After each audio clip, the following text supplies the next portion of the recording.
The entry of the new millennium was marked by 1.7 trillion in our economy, courtesy of the dot-com bubble burst. It was the year 2000. Investors went on a spending spree. Everyone was looking for emerging digital companies, and many developers took advantage of it. In less than a year, dot-com companies who initially shared their stock price for $7 were up to $333. When news of Japan's recession on March 13th of 2000 started casting fear among investors, people started cashing out on their investments. Just a week later, Barron featured a cover piece titled, "Burning Up, Warning, Internet Companies Are Running Out of Cash Fast." And they predicted the bankruptcy of many internet companies. And the prophecy came true. In just a day, many stocks plunged 62%. Other efforts were exerted to salvage what was left, but none stuck, especially after a series of accounting scandals were uncovered.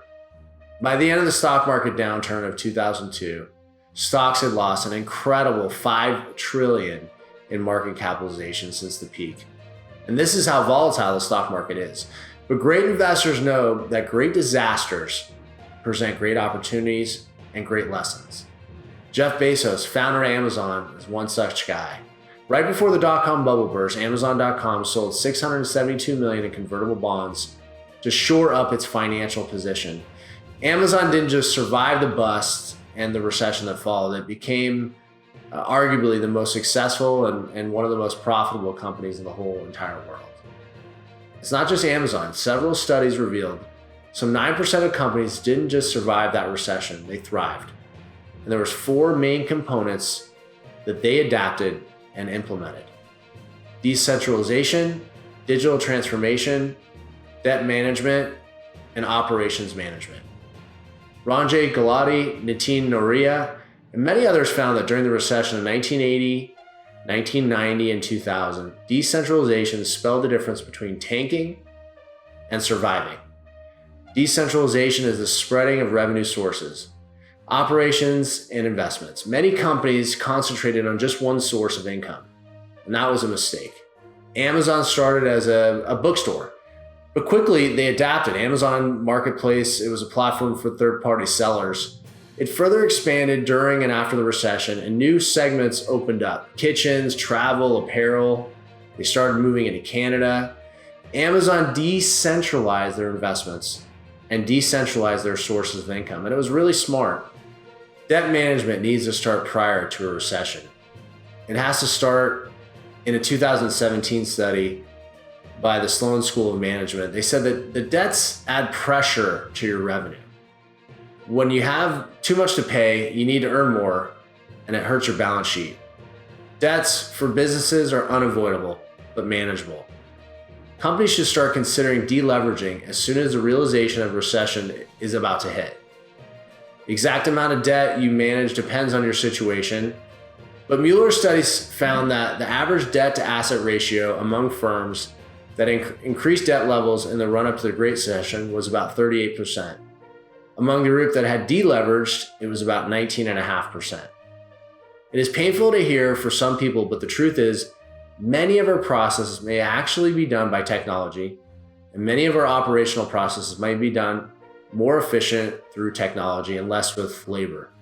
Data analysis is the easiest to use as a case study. Improved analytics can help management better understand the business, how the recession is affecting it, where are the customers coming from, where are they searching for and needing, and where's the potential for operational improvements to help that business. You'll be able to determine which departments you can afford to cut down and which ones you can afford to replace without existing platforms or programs. The truth is, there are very few people buying what you're selling. Operations need not be humming at maximum capacity. Digital technologies will also prove to be more usable after a recession. It lets you create more flexibility around product changes, volume changes, etc., as well as around the movement of your supply chain. Operations covers almost every part of your business, but one part often isolated by the business owners is human resource management. Business owners' tendency is to either lay off people or keep everyone until they run the whole entire business into the ground.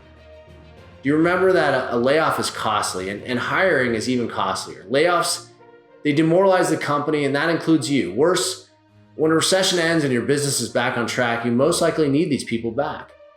It'd be good to find them still available, but if they're not, training new ones is costly, and there's an opportunity and actual cost you're going to lose out on.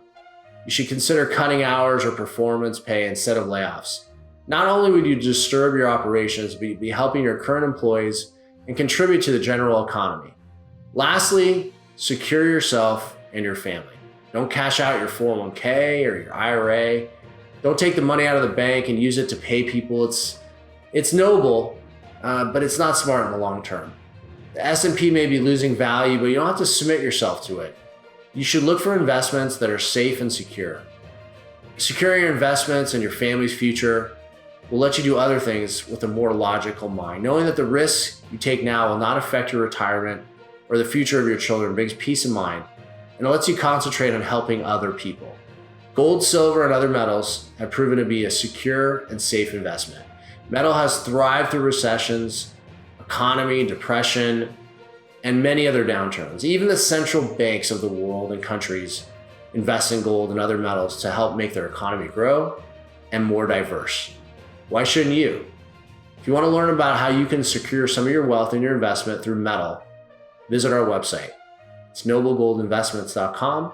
That's noblegoldinvestments.com.